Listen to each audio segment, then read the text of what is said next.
अस्सलाम वालेकुम। एक छोटा सा मैसेज औरत और अमन पर। जब किसी जगह का अमन, पीस इफ़ेक्ट होता है, उसमें औरत बहुत बुरे तरीके से मुतासर होती है। उसकी मोबिलिटी, एबिलिटी, कनेक्टिविटी, विजिबिलिटी सब कुछ इफ़ेक्ट होता है, उसकी एम्पावरमेंट इफ़ेक्ट होती है। इसी तरह जब किसी जगह का अगर पीस रिस्टोर करना हो, अमन वापस बहाल करना हो किसी जगह का, उसमें एक औरत का बहुत अहम किरदार है। औरत जड़ है, she is the root of our society. हमारे माशरे में औरत एक, आप कहें कि एक बहुत ही एक वो पिलर है जिस पर पूरा हमारी पूरी सोसाइटी हमारी खड़ी है। एक इंटरनेशनल स्टडी है जो कहती है कि अगर एक औरत का किसी एग्रीमेंट में, पीस बिल्डिंग एग्रीमेंट में उसकी इन्वॉल्वमेंट हो, वो उस मुआहदे पर साइन करे, या वो मुआहदा जो है वो एक औरत के थ्रू इम्प्लीमेंट हो रहा हो, तो 35% उसका सक्सेस रेट इंक्रीज़ हो जाता है। तो इसलिए एक औरत का बहुत इम्पॉर्टेंट है role in peace building. Reason being कि हम लोग घर से औरत शुरू कर सकती है पीस बिल्डिंग, अपने घर में अमन बहाल कर सकती है, अपने घर से ये जो मैसेज ऑफ पीस है, अमन के जो मैसेजेस हैं वो डिलीवर कर सकती है। गोइंग ऑन उसके बाद फिर अपनी फैमिली में, अपनी कम्युनिटी में, सोसाइटी में और फिर जनरेशन्स में पीस का वो पैगाम ट्रांसफ़र कर सकती है। इतना इम्पॉर्टेंट रोल है एक औरत का इस पीस बिल्डिंग के प्रोसेस में। अस्सलाम वालेकुम, मेरा नाम राबिया ख़ान है और मैं ECI में सीनियर मैनेजर प्रोजेक्ट्स काम करती हूँ। सीनियर मैनेजर प्रोजेक्ट्स होने के साथ साथ मैं एक ट्रेनर भी हूँ और ऐसी बहुत सी ट्रेनिंग्स का हिस्सा बनी हुई हूँ, कंडक्ट किए हैं नौजवानों के साथ, जिसमें हमने पीस और वायलेंस, एक्सट्रीमिज़म इस पे काम किया हुआ है। ट्रेनर और सीनियर मैनेजर प्रोजेक्ट्स होने के साथ साथ मैं एक माहिर नफ्सियात भी हूँ और नौजवानों के बहुत से ऐसे मसले मसाइल हैं जिनको मुख्तलिफ़ तरीक़ों से डील भी किया है। नौजवानों के साथ मेरे काम का अरसा काफ़ी ज़्यादा हो गया है, ECI में भी और ECI से पहले भी के दायरे में नौजवानों के साथ बहुत डिटेल से काम किया हुआ है और ना सिर्फ उनको ट्रेनिंग्स दी हैं एम्पावरमेंट के पॉइंट ऑफ व्यू से, अपने राइट्स के हवाले से, अपने सेल्फ अवेयरनेस के हवाले से, बल्कि इस पॉइंट ऑफ व्यू से भी कि वो इस माशरे में एक अहम रोल किस तरीके से अदा कर सकते हैं। इसके साथ साथ जैसे मैंने आप लोगों को बताया कि मैं एक माहिर नफ्सियात भी हूँ और चीज़ों को एक डिफरेंट तरीके से भी देखती हूँ। तो जिस दौर में आप लोग हैं, आप इस ट्रेनिंग का हिस्सा हो, आप नौजवान लड़कियाँ हो और आप लोगों के लिए एक बहुत बड़ी अच्छी अपॉर्चुनिटी लेकर आया है ECI, जिसका आप हिस्सा हो, जिसमें आप पीस,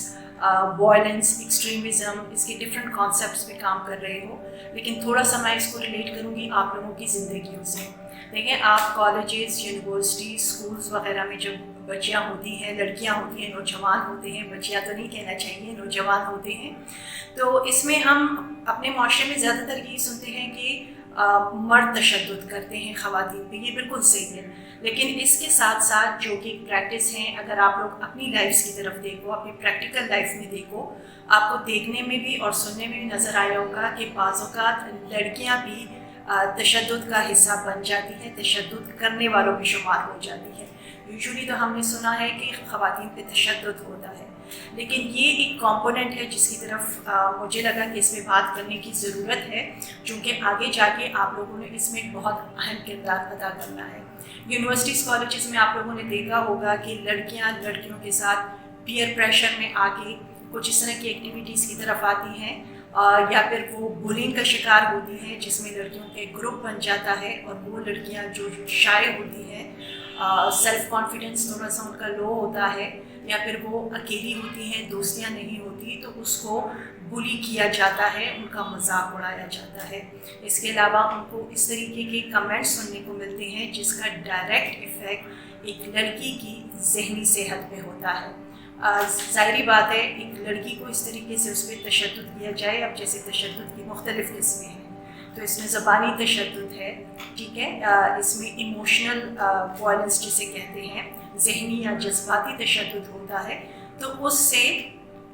लड़की जहनी दबाव का, नौजवान लड़की, एक स्टूडेंट जहनी दबाव का शिकार हो जाती है, जिसे ना सिर्फ वो स्ट्रेस पर से गुजरती है बल्कि वो अपनी सलाहियतों का भरपूर तरीके से इजहार नहीं कर पाती। ये छोटे छोटे से वाक़यात होते हैं, लेकिन इसके असरात बहुत बड़े होते हैं اور یہ ان کو دیکھتے ہوئے بعض اوقات ان کو ڈیل نہیں کیا جا رہا ہوتا کالجز یا یونیورسٹیز میں، جس پہ اگر آپ دیکھیں نا کہ اگر اس طرح کے واقعات ہو رہے ہیں اور اس طرح کے واقعات میں خواتین جو ہوتی ہیں یا لڑکیاں جو ہوتی ہیں بعض دفعہ ان کی صلاحیتیں اس حد تک متاثر ہوتی ہیں جو آگے جا کے بہت بڑے مسائل کا سامنا، بہت بڑے مسائل کو بنانے میں اہم رول ادا کرتی ہیں، جیسے کہ ان میں کانفیڈنس نہیں ہوتا، وہ ڈیسیجن میکنگ نہیں کر سکتی، کانفلکٹس ہو تو کانفلکٹ ریزولوشن پہ بات نہیں کر سکتی، اپنے رائٹس کے لیے اٹھ نہیں سکتی۔ تو آل ٹوگیدر اگر آپ دیکھیں کہ یہ انڈیویجول واقعات جو ہوتے ہیں اجتماعی طور پہ خواتین ہی خواتین کے لیے لائف میں اس طرح کے چیلنجز لے کر آتی ہیں، تو اس کا اوور آل افیکٹ سوسائٹی پہ کیا ہوگا اور خواتین کے لیے کیا ہوگا۔ اب خواتین اپنے رائٹس کے لیے بات نہیں کر سکتی، ہم دوسروں سے اپنے رائٹس مانگتے ہیں لیکن اپنے رائٹس کے لیے کھڑے نہیں ہو سکتے۔ سو یہ تمام بات کرنے کا مقصد یہ ہے کہ اس معاشرے میں اگر ٹالرنس لے کر آنا ہے، پیس پہ کام کرنا ہے، وائلنس کے واقعات کو جو کہ مختلف طرح کے ہوتے ہیں کم کرنے ہیں، تو اس میں آپ لوگوں کا بہت اہم رول ہے۔ سب سے پہلے تو جو بھی آپ سیکھ رہے ہیں اس کو اپنے آپ پہ اپلائی کرو،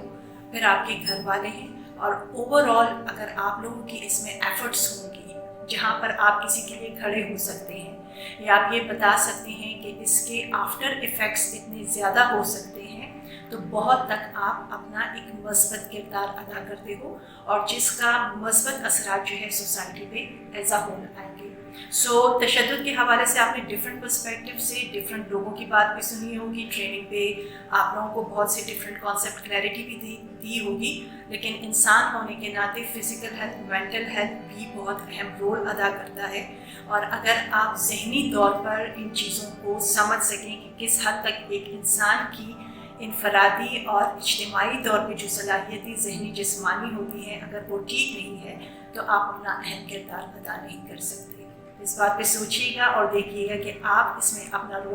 اہم رول کس طریقے سے ادا کر سکتے ہیں۔ السلام علیکم، میرا نام تہمینہ سفیر ہے۔ ECI میں as a manager curriculum design کام کر رہی ہوں، اور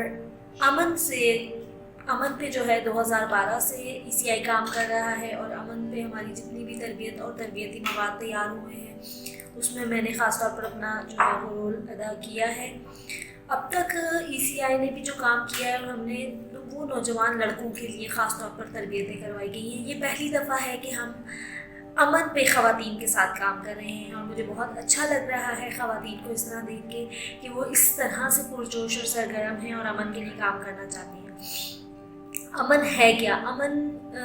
آپ بہت سارا اس پہ ٹریننگ میں سیکھ بھی چکی ہیں کہ امن ہوتا کیا ہے۔ یہ صرف یہ نہیں ہے کہ جنگ نہ ہو یا کسی علاقے میں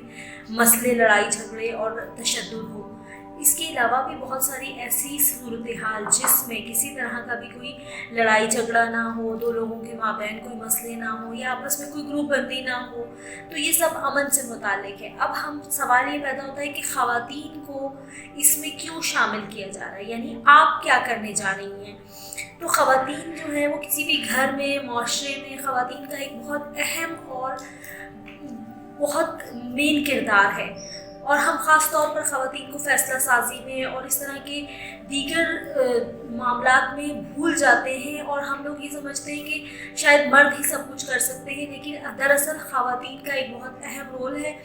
گھر سے جب بچہ پیدا ہوتا ہے تو اس کی تربیت سب سے پہلی ذمہ داری ہوتی ہے ماں کی، جو کہ ایک عورت ہے۔ تو وہ ماں جو تربیت دے رہی ہے، ایک عورت جو بچے کی تربیت شروع کر رہی ہے، وہاں سے بچے کی عادتیں بنتی ہیں، وہ اپنے معاشرے میں جاتا ہے، لوگوں کے ساتھ انٹریکٹ کرتا ہے، بچہ اسکول جا رہا ہے، پھر اس کی بہنیں ہیں گھر میں، شاید ایک بھائی جو اپنی بہن کی بات سن رہا ہوتا ہے، وہ باہر کوئی اسے کتنا کہے گا وہ اس کے لیے اتنا امپورٹنٹ نہیں ہوتا۔ اسی طرح خواتین ہر سٹیج پہ کردار سازی میں، بچوں کی تربیت میں، پھر بطور اساتذہ ہم نے دیکھا ہے ہمارے اساتذہ کی کتنی بڑی تعداد ہے جو کہ صرف خواتین ہیں۔ تو خواتین اساتذہ کے طور پر اپنا کردار ادا کر سکتی ہیں، اور علاقے میں، اپنے معاشرے میں، اپنے گھروں میں اس طرح کی صورتحال پیدا ہونے سے روک سکتی ہیں، ان کو बेहतर तरीके से रहनुमाई दे सकते हैं कि वो किस तरह इलाके में, माशरे में बेहतर फ़र्द बनने के लिए काम कर सकें। अगर फ़र्द बेहतर होगा तो माशरा बेहतर होगा, और फ़र्द का ताल्लुक़ घराने से है, और घराने की जो है वो अहम सरबराह घर की खातून होती है। तो इसलिए अमन का बराह रास्त ताल्लुक़ आप लोगों से है, और आपके ज़िम्मे ये अब एक फ़रीज़ा सौंप दिया गया है कि आप अपने इलाके के, अपने घर के और अपने से जुड़े तमाम जो है वो अफराद जो कि अमन के मुतालिक मसाइल का शिकार हैं, उनकी मदद करें। और ये कैसे करेंगे, ये इस तरबियत में आपने बहुत अच्छे से सीखा होगा, और मैं उम्मीद करती हूँ आप लोगों की तरफ से बहुत ज़्यादा ताउन और इस तरबियत का फ़ीडबैक मिलेगा।